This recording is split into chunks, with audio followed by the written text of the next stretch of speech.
Hey y'all, welcome back to night 23 of our Advent reading. Appreciate y'all sticking with us this long. Tonight we're going to be in Matthew chapter 2 again. We're going to be in verses 19 through 23.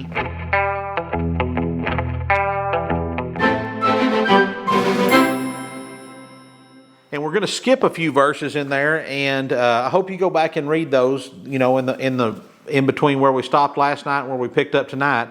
But if you don't have time to do that, I'm going to kind of give you the backstory. What happened there is Herod was after baby Jesus. He asked the wise men, he's trying to trick them and said, hey, let me know where he's at, how old he is. That way I can go worship him too. I can find the right kid. God warned them, said, don't go back that direction. So they went another way. In the meantime, Joseph and Mary took Jesus and fled to the country of Egypt and hid out there until he was visited in a dream, and we're going to see that tonight. So Matthew chapter 2 verses 19 through 23, and it says, Now when Herod was dead, behold, an angel of the Lord appeared in a dream to Joseph in Egypt, saying, Arise, take the young child and his mother, go to the land of Israel, for those who sought the young child's life are dead. Then he arose, took the young child and his mother, and came into the land of Israel.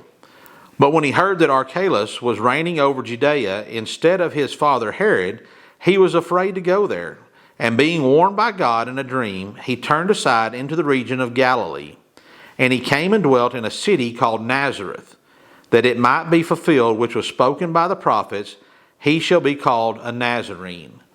So we see here that Joseph and Mary fled to Egypt. As soon as Herod was dead, God came to him in a dream and said, hey, an angel came to him and said, take the child and his mother and go back to Israel where you belong. And as he was going, he realized that, hey, Herod's dead, but his son is reigning in his place, and I'm scared of him too. And God came to him and said, hey, that's fine. Go over here to Galilee and go to Nazareth, and that's where I want you to raise him. That way, that fulfills the prophecy that Jesus would be a Nazarene, guys.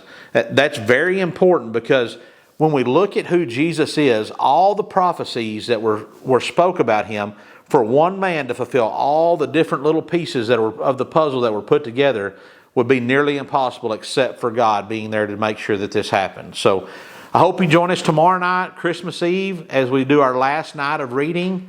I appreciate it if you've been with us this whole time. If not, check out the playlist. Go back and watch the rest of them.